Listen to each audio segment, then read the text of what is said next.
Jake Morrison wiped the sweat from his forehead as he walked through the dark corridors of Kepler 7 mining station. The air was thick and smelled like oil and metal. His cargo ship needed repairs, and he only had enough money for either new engine parts or food for the next month. He chose the engine parts. A hungry pilot was better than a dead one floating in space. The station was known for its illegal activities. Jake tried to avoid the worst areas, but sometimes a man had to take risks to survive in the outer rim. Was looking for cheap parts when he heard shouting from a large room down the hall, curious voices mixed with angry ones. Jake moved closer to see what was happening. Through a cracked door, he saw a crowd gathered around a raised platform. An alien with gray skin and 4 arms was speaking loudly. Jake realized this was an auction, but not for goods or supplies. Living beings stood on the platform in chains. His stomach turned as he understood what he was seeing. Jake had served in the human military years ago. He knew about illegal slave markets, but seeing one made him sick. Should have walked away, but something kept his feet planted. Maybe. It was the soldier in him that refused to ignore injustice. The auctioneer was selling various aliens to the crowd. Most buyers looked like pirates, criminals, or wealthy collectors. Jake watched as different species were brought forward. Some fought against their chains. Others stood quietly, already broken by whatever had brought them here. Then he saw her. A young alien female sat apart from the others. She had pale blue skin and silver hair that fell to her shoulders. Her face was thin and elegant, with large dark eyes that seemed to hold old sadness.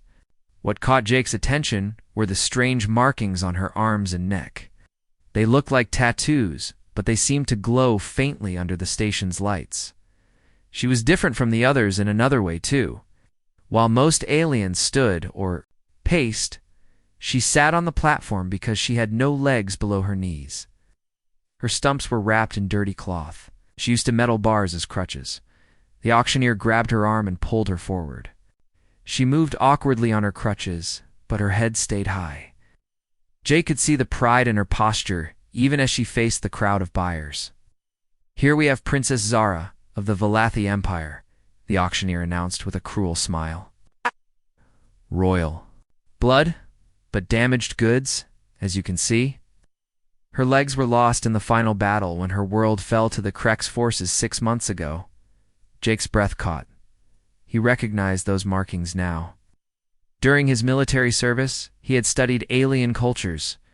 The Valathi were known throughout the galaxy as peaceful people with advanced technology. Their royal family had distinctive tattoos that glowed with bioluminescent ink. This was real royalty standing in chains. "Valathi are extinct," the auctioneer continued. "This might be the last princess in the galaxy. Of course, without legs, she's not much use for hard labor or entertainment. Perfect for someone who wants an exotic pet or conversation piece." The crowd laughed at his cruel words. Jake felt anger rise in his chest. This was a person, not a thing to be bought and sold. Even worse, she was royalty from a peaceful species that had been wiped out by the brutal Krek's empire. Princess Zara said nothing during the auctioneer's speech. She kept her eyes focused on the far wall, as if she was somewhere else in her mind. Jake could see the pain in her face, but also determination. Whatever had happened to her people, whatever she had been through, she had not given up completely. "Start the bidding at 50 credits, the auctioneer called out. A few hands went up lazily. The bids were low because most buyers saw her as worthless. Jake watched as the price slowly climbed to 200 credits. It was barely enough to buy a decent meal on most stations. Jake looked at the money in his pocket, at 800 credits total. I was supposed to buy the engine parts his ship desperately needed. Without those parts, he might be stranded here for weeks or months until he could earn more money. The bidding reached 300 credits and stopped. The auctioneer looked disappointed. "Come now, this is genuine royalty. You will never see anything like this again. Do I hear 350? No one raised their hand. Jake saw the resignation in Princess Zara's eyes. She expected to be sold to whoever had bid last, probably someone who would treat her badly.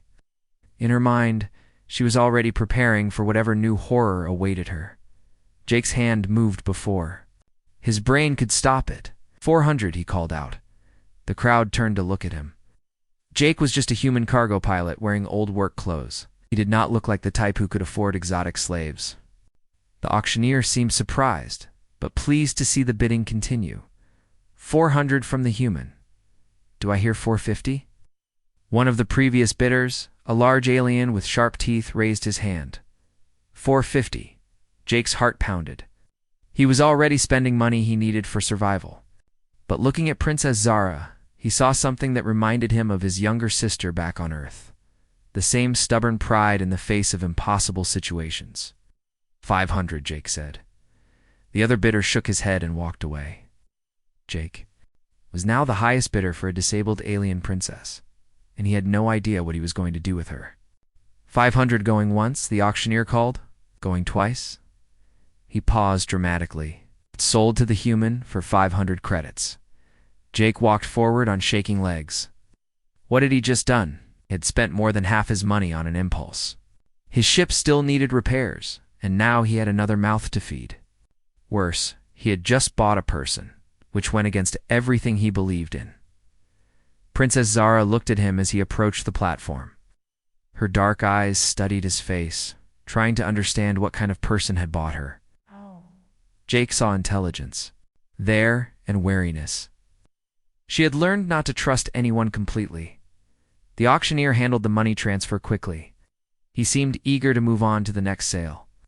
2 guards unlocked Princess Zara's chains and roughly pushed her toward Jake. She nearly fell, but caught herself with her crutches. She's all yours, human, the auctioneer said with a nasty grin. Enjoy your purchase. Jake wanted to hit the alien for talking about her like an object, but he controlled himself. Fighting would only make things worse for both of them, Princess. Zara stood before him, waiting to see what he would do. She had been a prisoner for months, passed from one captor to another. In her experience, new owners usually wanted to establish dominance immediately. Jake surprised her by stepping back to give her space. Can you walk to my ship? He asked quietly. Or do you need help? She blinked in confusion. Most new owners would have grabbed her arm and dragged her along. Instead, this human was asking if she needed assistance. I can manage, she said, in accented but clear human language. Her voice was soft but steady. Jake nodded and turned toward the door. He walked slowly so she could keep up with her crutches. Behind them, the auction continued with the next prisoner being brought forward as they left the auction house. Jake wondered what he had gotten himself into. He owned a disabled alien princess. His ship needed repairs he could no longer afford. And he had no plan for what came next. But when he glanced back at Princess Zara, he saw something that had not been there before. For just a moment, her guard was down, and he could see a tiny spark of hope in her dark eyes. Maybe the decision was not completely crazy after all. The walk to Jake's ship took 20 minutes. Princess Zara moved carefully on her metal crutches, but she never asked to rest. Jake could see the effort it took for her to keep up, but her pride would not let her show weakness. Her breathing was heavy by the time they reached the docking bay. Jake's cargo ship, the New Haven, was old but well maintained. It was not much to look at from the outside, but it had been his home for 5 years.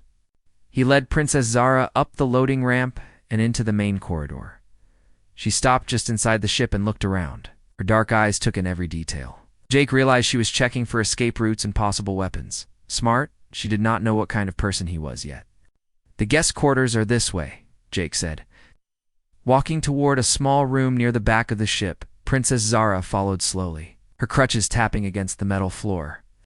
When Jake opened the door, she saw a simple but clean room with a bed, a small table, and a private bathroom.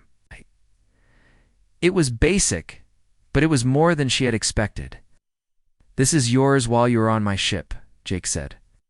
The door locks from the inside if you want privacy. There are clean clothes in the closet. She stared at him in confusion.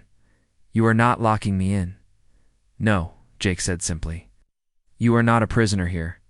Princess Zara did not believe him. In her experience, captors always said things like that at first. Right. Then they showed their true nature. She had learned to be careful with hope. Jake left her alone to settle in. He went to the bridge and started the ship's engines. He needed to leave Kepler-7 before anyone asked questions about his purchase. The outer rim was dangerous, and word traveled fast about people with money or valuable cargo. As the New Haven left the station, Jake set course for the neutral trade hub at Meridian Station. It would take 3 days to get there, which would give him time to figure out what to do next. He had acted on impulse at the auction, but now he needed a plan. An hour later, there was a soft knock on the bridge door. Princess Zara stood in the doorway, still using her crutches. She had changed into clean clothes from the closet. The simple gray shirt and pants made her look younger, but her eyes still held the wariness of someone who had seen too much. "Thank you for the clothes," she said quietly. Jake nodded. "Are you hungry? I can make something to eat." She hesitated, then nodded. Jake realized she was probably very hungry, but did not want to ask for food. Pride again. He led her to the small kitchen area and prepared a simple meal of bread, cheese, and fruit. Nothing fancy, but it was real food. They ate in silence at first. Jake watched as Princess Zara ate slowly, savoring each bite. How long had it been since she had a decent meal? He felt angry thinking about how she had been treated. "What is your name?" she asked suddenly. "Jake Morrison. What should I call you?" "My name is Zara," she said. "The title of princess means nothing now. My people are gone." Jake heard the pain in her voice. "Tell me what happened to your world." Zara looked at him for a long moment, deciding whether to trust him with her story. Finally, she spoke. "The Krex Empire came to our system 18 months ago. They said they wanted to trade, but they were studying our defenses. My people, the Valathi, are peaceful. We had weapons, but we preferred to solve problems through talking and negotiation." She paused to take a sip of water. Her hands shook slightly as she continued. "The Krex attacked without warning. Their ships destroyed our orbital platforms first, then began bombing our cities. We fought back, but we were not prepared for such brutality. The war lasted 6 months." Jake listened without interrupting. He had heard stories about the Krex Empire, but nothing this detailed. They were known as conquerors, who took what they wanted and destroyed everything else. In the final battle, the Krex broke through our last defenses and attacked the royal palace. My younger brother Marcus was only 12 years old. When the soldiers came, I tried to protect him. Her voice became very quiet. Krex warrior threw an explosive device. I covered Marcus with my body, but the blast destroyed my legs and killed him anyway. Jake felt sick. This young woman had lost everything trying to protect her family, her legs, her brother, her entire species. "I'm sorry," he said. The words felt small and useless, but he meant them. Zara nodded. "The Krex kept me alive because of my royal blood. They thought having a Valathi princess as a slave would be amusing. They sold me to traders who brought me to that auction." They sat in silence for several minutes. Jake tried to imagine losing his entire world, everyone he had ever known. He could not. The pain would be beyond understanding. "Why did you buy me?" Zara asked suddenly. "You do not look like the kind of person who keeps slaves." Jake considered how to answer. "I recognized your royal markings. I served in the human military and studied alien cultures. I knew what those tattoos meant. That does not explain why you spent your money on me." Jake sighed. "Honestly, I do. No, I saw you sitting there, and I got angry. You deserved better than to be sold like cargo. I acted without thinking." Zara studied his face, looking for lies. She found none. This human had ruined his own finances to save someone he did not know for reasons he could not fully explain. It was either very stupid or very kind. Over the next 2 days, they talked more. Jake learned about Valathi culture and their advanced technology. Her people had developed amazing biotechnology, including medical devices that could regrow lost body parts and mechanical prosthetics that connected directly to the nervous system. "Our prosthetics were not just replacements," Zara explained. Nice. "They were improvements. A Valathi with artificial legs could run faster and jump higher than someone with natural ones. The technology integrated with our biology perfectly." Jake was fascinated. Human prosthetics were good, but they were still mechanical devices. The Valathi had created artificial body parts that became part of the person using them. Is the technology lost? He asked. Zara shook her head. I know how it works. All royal children were taught the principles of biotechnology, but creating new prosthetics requires special equipment and materials that I do not have. Jake began to form an idea. It was crazy, probably impossible, and would cost money he did not have. But it might be the answer to helping Zara. What if we could find the equipment and materials? He asked. Could you make prosthetics for yourself? Zara's eyes widened. You would help me do that? Maybe. I have a friend at New Geneva Research Station. She works with advanced prosthetics for injured soldiers. If we combined human and Valathi technology, it might be possible, Zara finished, excitement creeping into her voice for the first time since Jake had met her. That night, Jake researched everything he could find about Valathi biotechnology in the ship's computer database. Most of the information was basic, but he found references to their advanced medical capabilities. The Valathi had been far ahead of other species in biological engineering. He also looked up his old military contact, Dr. Lisa Park. She worked at New Geneva Research Station developing cybernetic implants for disabled veterans. Help combine human and alien technology, it would be Lisa. The problem was money. Jake had already spent most of his savings buying Zara. The materials and equipment needed for advanced prosthetics would cost thousands of credits. He would have to sell his ship or find another way to raise money as Jake planned their route. To New Geneva, he realized his life had changed completely in just 3 days. He had gone from being a simple cargo pilot to someone planning an expensive rescue mission for an alien princess. The smart thing would be to drop her off at Meridian Station and return to his normal life. But when he looked at Zara, he saw the first hints of hope returning to her eyes. She was beginning to believe that walking normally might be possible. Again, Jake could not take that away from her now. He changed course for New Geneva Research Station, knowing he was probably making another impulsive decision that would cost him everything.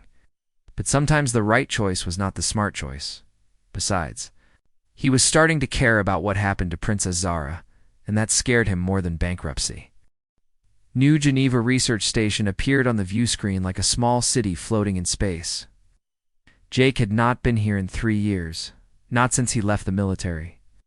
The station was famous for its medical research and cybernetic development. Anyone could help Zara. It would be the scientists here. Zara pressed her face to the window as they approached the docking bay. It is beautiful, she said quietly. My people had stations like this before the war. Jake heard the sadness in her voice. Everything reminded her of what she had lost. He wanted to say something comforting, but words seemed too small for such a huge loss. The docking procedures took an hour. Jake paid the expensive docking fees with credits he could not afford to spend. His bank account was getting dangerously low, but he tried not to think about it. Some things were more important than money. Dr. Lisa Park met them at the airlock. She was a tall woman with gray hair and kind eyes. Jake had served under her command when she was a military doctor. Now, she ran the station's prosthetics research department. Jake Morrison, she said with a smile. I was surprised to get your message. What brings you to New Geneva? Jake introduced Zara, explaining only that she was a refugee who needed help. He did not mention the slave auction or how he had acquired her. Some truths were too complicated to explain quickly. Dr. Park looked at Zara with professional interest. Valathi, correct? I have read about your species. Very advanced biotechnology. What happened to your legs? War, Zara said simply. Were destroyed in an explosion. Dr. Park nodded. She had seen many war injuries during her military service. Jake mentioned you might have knowledge of Valathi prosthetic technology.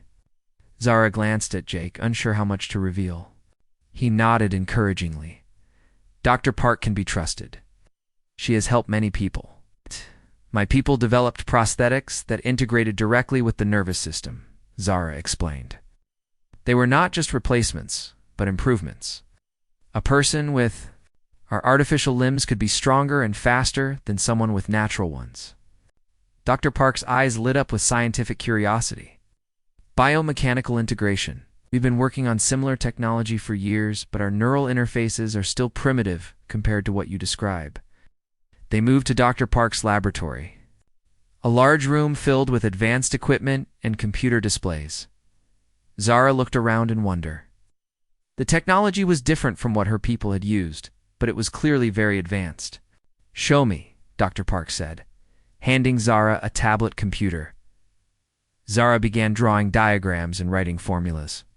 Her knowledge of biotechnology was extensive. Jake watched as Dr. Park's expression changed from interest to amazement. "This is incredible," Dr. Park whispered. "Your people were decades ahead of us in biological engineering. These neural pathway maps, the integration protocols. We have been trying to solve these problems for years. The basic principles are not complicated," Zara said modestly. "But the implementation requires very specific materials and precise fabrication techniques." Dr. Park studied the diagrams for several minutes. "With the right resources, we could build prosthetics using your designs. The combination of human mechanical engineering and Velothi biotechnology could create something extraordinary." Felt a surge of hope. What would it cost? Dr. Park's expression became serious. The materials alone would cost at least 5,000 credits. The fabrication time would be 3 weeks, and I would need to dedicate my entire team to the project. We are talking about experimental technology that has never been tried before. Jake's heart sank. 5,000 credits was more money than he had ever seen at one time. His entire ship was not worth that much. "I understand if you cannot afford it," Dr. Park continued. "But this research could revolutionize prosthetic technology. If we succeed, it would help thousands of people throughout human space." Jake looked at Zara. She was trying to hide her disappointment, but he could see it in her eyes. For a moment, she had allowed herself to hope that walking normally was possible. Now that hope was being crushed by economics. "Give me a day too." "Think about it," Jake said. That evening, Jake sat alone in his ship's cabin, staring at his financial records on the computer screen. He had 800 credits left, plus the ship itself. The New Haven was old, but well-maintained. He could probably sell it for 3,000 credits. Maybe 4,000 if he found the right buyer. But selling the ship would leave him stranded with no way to earn money. He would have to find work on a station or planet, probably doing manual labor for low wages. His days of independence would be over. Jake thought about Zara sleeping in the next room. She had lost everything: her family, her people, her home, her legs. She had been sold like an animal and treated like property. Despite all of that, she had maintained her dignity and strength. He made his decision. The next morning, Jake contacted a ship dealer at the station. The New Haven was in good condition, and the dealer offered 3,500 credits for immediate purchase. Jake accepted, even though the ship was worth more. He found Zara in the station's observation deck, looking out at the stars. She was using her crutches to stand, but her posture was straight and proud. "I've been thinking about what Dr. Park said yesterday," Jake said, sitting beside her. "The cost is too high," Zara replied. "I understand. You have already done more for me than anyone else ever has. Actually, I want to do more." Jake pulled out a credit chip. "I sold my ship. We have enough money for the prosthetics." Zara stared at the credit chip in shock. "You sold your ship. That was your home, your livelihood. How will you survive?" "I will figure something out," Jake said. "Maybe Dr. Park can help me find work on the station." Zara's eyes filled with tears. "Why would you do this for me? I am nothing to you, just a broken alien you bought on impulse." Jake was quiet for a long moment. "You are not nothing. You are Princess Zara of the Velothi, the last of your royal line. You deserve to walk with dignity, not struggle with pain. Every day. But your ship, ... is just a machine. It can be replaced. You cannot." Zara reached out and took his hand. Her touch was warm and gentle. "I do not know how to repay such kindness." "You do not need to repay anything. Just let us help." "You." They returned to Dr. Park's laboratory with the credits. The doctor was amazed that Jake had raised the money so quickly, but she did not ask questions. She immediately began assembling her team and ordering materials. The next 3 weeks were the longest of Jake's life. He found temporary work maintaining the station's cargo systems, but his real attention was on Zara's progress.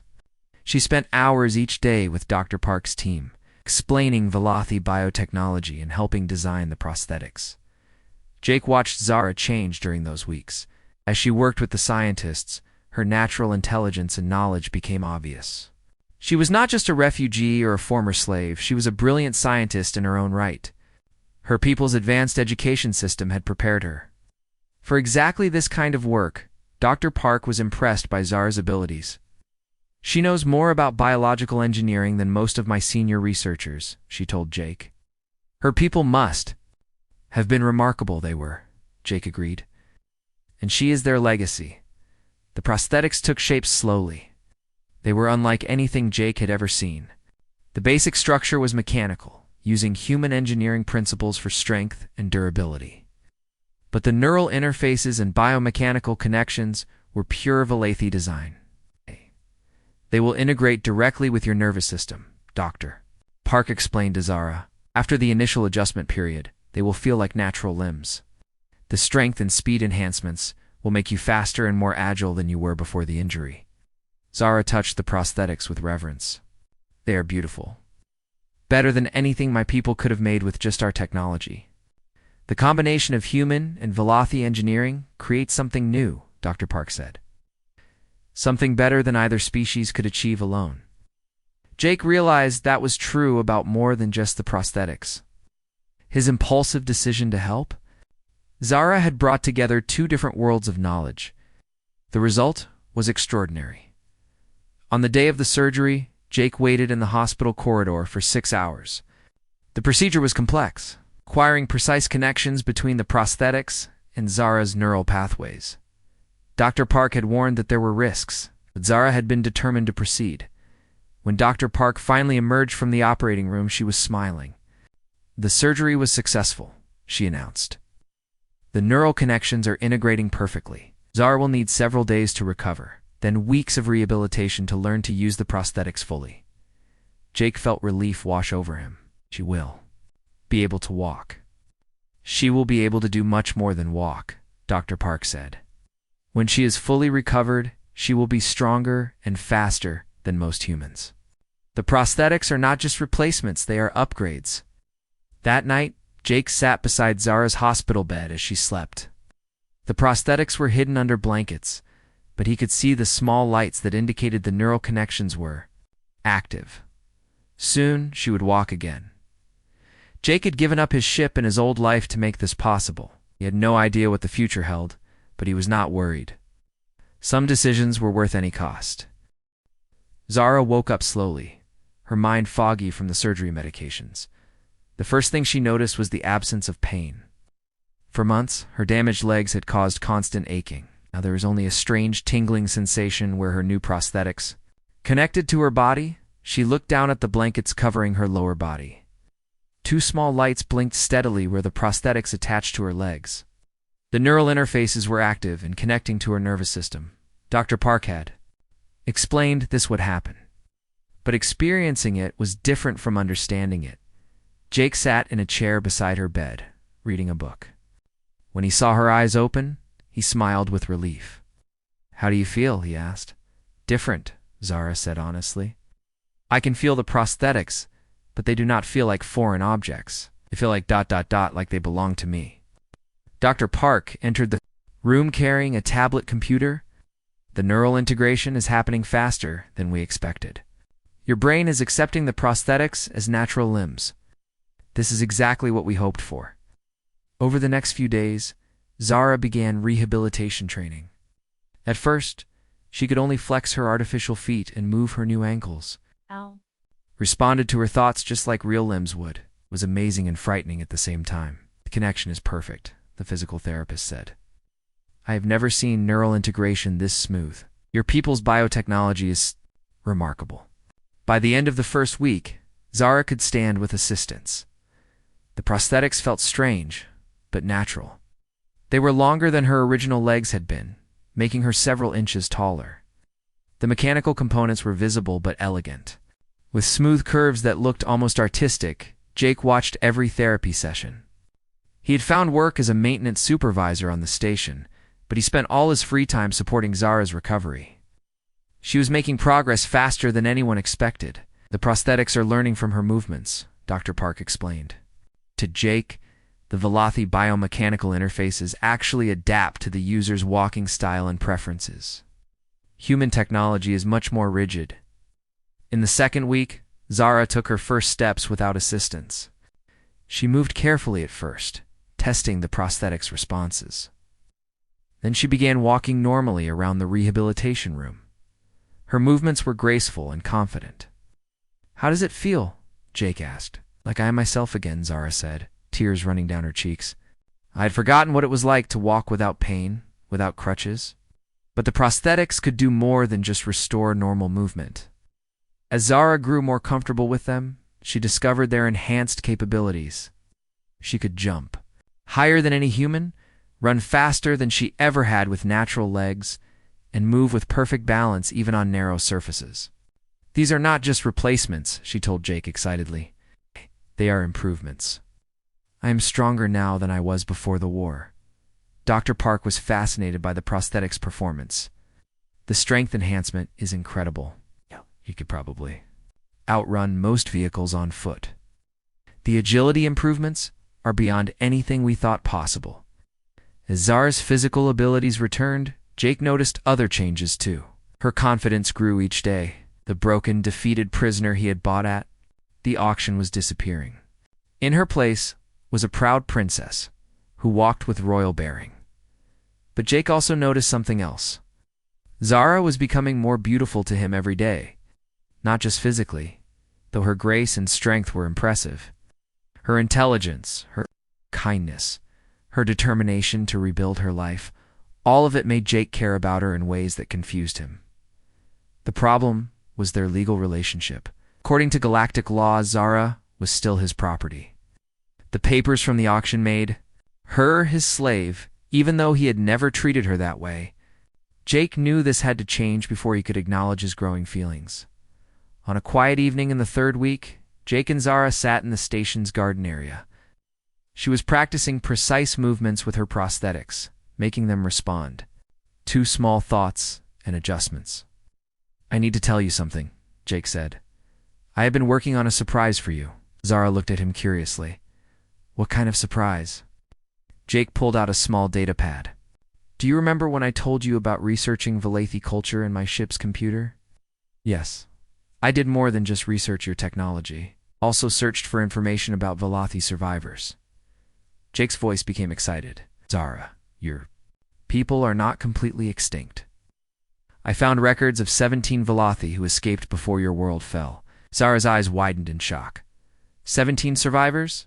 Are you certain?" "I contacted each of them. They are scattered across human space, living as refugees on different worlds. Most of them do not even know the others exist." Jake showed her the datapad. "I have arranged for all of them to meet on Haven 3, a neutral world where refugees are welcome." Zara stared at the information, her hands shaking. "My people, ... some of my people are alive." "There is more," Jake continued. "One of the survivors is Commander Terran Voss. He served with your father's military. He has been searching for other Velothi for months." Tears streamed down Zara's face. "Terran is alive. He taught me weapons training when I was young. I thought he died in the first battles." Jake felt happy seeing her joy, but also worried. If Zara reunited with her people, she might not want to stay with him. She was a princess, and he was just a human who had lost his ship to help her. "There is something else," Jake said, pulling out legal documents. "These are freedom papers. They declare you a free citizen under human law. You are no longer anyone's property." Zara took the papers with trembling hands. "You are freeing me. We're never really my slave. I just made it legal." Jake looked away, unable to meet her eyes. "You can go to your people now. You can help rebuild Velothi civilization." Zara was quiet for a long time, studying the freedom papers. When she finally spoke, her voice was soft. "You gave up your ship to restore my legs. Now you give me my freedom to reunite with my people. Why do you keep making sacrifices for me?" Jake struggled to find the right words. "Because, because I care about you. More than I should, considering how we met. You deserve to be free and happy." Zara set down the papers and moved closer to Jake. Her prosthetics made no sound as she walked, allowing her to move with perfect grace. "And what about your happiness?" she asked. "What do you want?"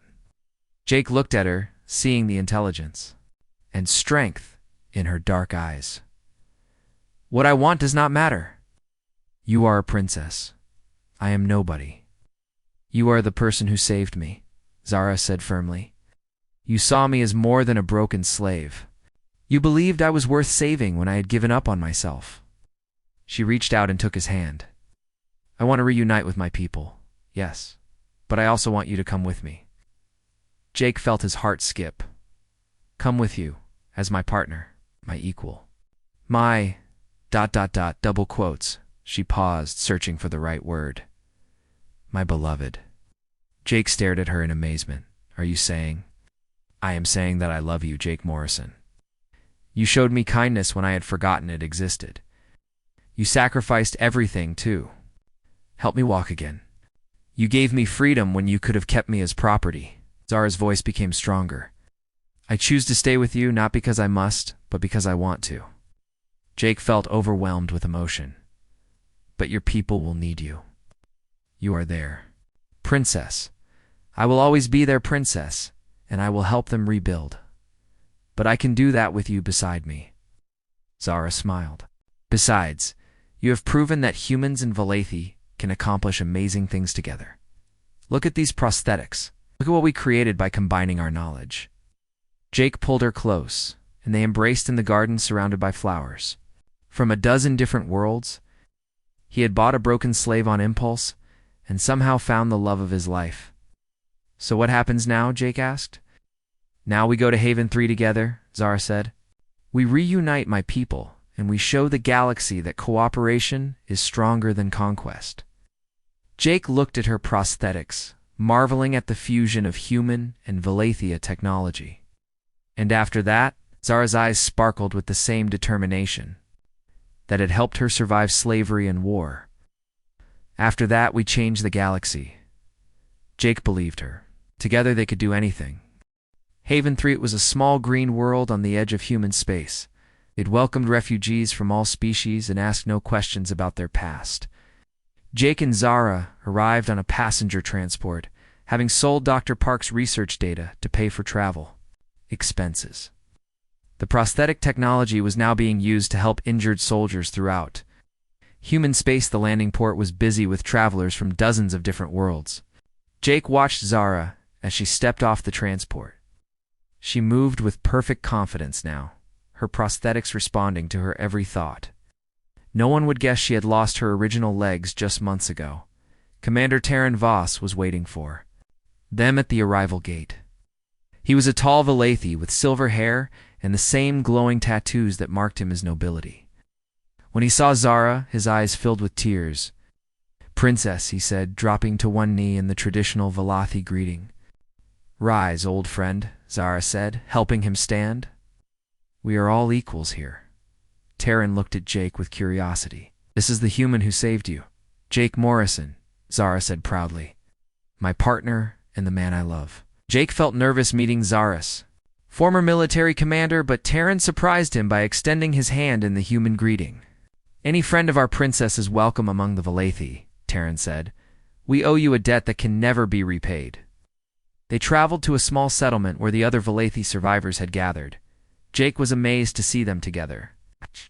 Carried the same proud bearing and intelligence that he had first noticed in Zara. These were the last remnants of an advanced civilization. The reunion was emotional. Some survivors had not seen each other since the war began. Others had thought they were the only ones left alive. Children who had been separated from their families were reunited with aunts and uncles. Jake stood apart, feeling like an outsider at a private moment. Zara noticed his discomfort and took his hand. "You belong here," she whispered. "You are part of our family now. That evening, the survivors gathered to discuss their future. They sat in a circle under the stars, following ancient Valathi tradition. Zara wore simple clothes, but everyone clearly recognized her authority as their princess. "We are few, but we are not powerless," she told the group. "Our knowledge survives in our minds. Our culture lives in our hearts. We can rebuild what was lost." An elderly Valathi named Dr. Kira spoke up. "But how, princess? We have no world, no resources, no technology. The Kreks destroyed everything." "We have something the Kreks do not," Zara replied. "We have allies." She gestured to Jake. "This human proved that cooperation can accomplish more than conquest. He helped me combine our biotechnology with human engineering to create something better than either species could make alone." Jake felt uncomfortable being the center of attention, but he understood what Zara was doing. She was showing her people that humans could be trusted partners, not just another conquering species. Over the following days, the Valathi shared their knowledge with each other. Scientists compared research, engineers discussed new possibilities, teachers began planning how to preserve their culture for future generations. Jake watched in amazement as they organized themselves into a functioning community in just 1 week. Zara worked tirelessly, meeting with each survivor to understand their skills and needs. She assigned tasks based on abilities and began planning long-term projects. Jake saw the natural leader in her emerging as she took responsibility for her people's future. "We need to establish trade relationships," she told Jake one evening as they walked through the settlement. "My people have knowledge that other species need. We can exchange information for resources and protection." "What about the Kreks?" Jake asked. "They are still expanding their empire. Eventually, they will threaten human space too." Zara stopped, walking and looked at him seriously. "That is exactly what I have been thinking about. The Kreks believe that strength comes from domination. We need to prove that cooperation is stronger." 2 weeks later, Zara presented her plan to both the Valathi survivors and the human colonial government. She proposed creating a formal alliance. Between the species, humans would provide protection and resources. Valathi would share their advanced biotechnology and scientific knowledge. "This is not charity," Zara explained to the human officials. "This is partnership. Together, we can develop technologies that neither species could create alone. My prosthetics are just the beginning." The negotiations took months, but eventually the Valathi Human Cooperative was established. It was a new type of government based on mutual benefit rather than conquest. Jake found himself appointed as the first human ambassador to the Valathi people. Dr. Park arrived from New Geneva to help establish research facilities. Soon, Valathi biotechnology was being combined with human engineering to create amazing innovations. Medical treatments that could regrow damaged organs, prosthetics that enhanced human abilities, environmental systems that could restore damaged planets. The cooperative's first major test came when Kreks forces attacked a human colony near the border. The Kreks expected easy victory against what they thought were primitive humans. Instead, they faced human soldiers equipped with Velothi-enhanced armor and weapons. Jake fought in that battle. Wearing combat gear enhanced with Velothi biotechnology, the armor connected directly to his nervous system, making him faster and stronger than any normal human. Beside him, Zara moved like a deadly dancer, her prosthetic legs giving her incredible speed and agility. The Kreks were defeated decisively. For the first time, their expansion was stopped by organized resistance. More importantly, other species saw that the cooperative could protect those willing to join their alliance.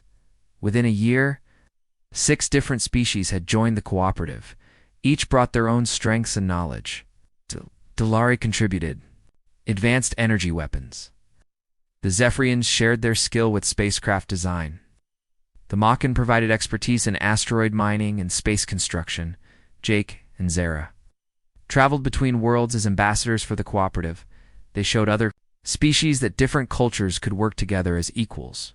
Their love story became a symbol of what was possible when barriers were broken down.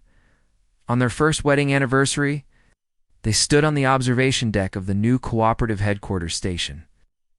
Through the windows, they could see ships, from a dozen species working together to build a better future.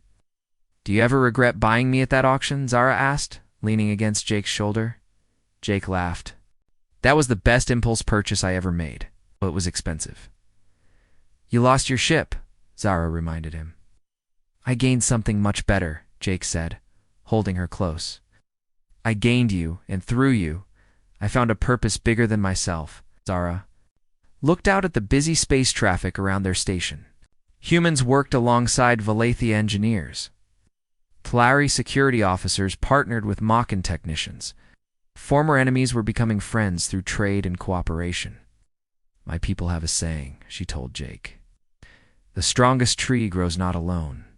But in a forest where each tree supports the others, the cooperative is our forest," Jake said. "Yes, and it will continue growing as long as we remember that strength comes from lifting others up, not tearing them down." A communication alert interrupted their moment. Commander Terran's voice came through the speaker. "Princess, Ambassador Morrison, we have a situation.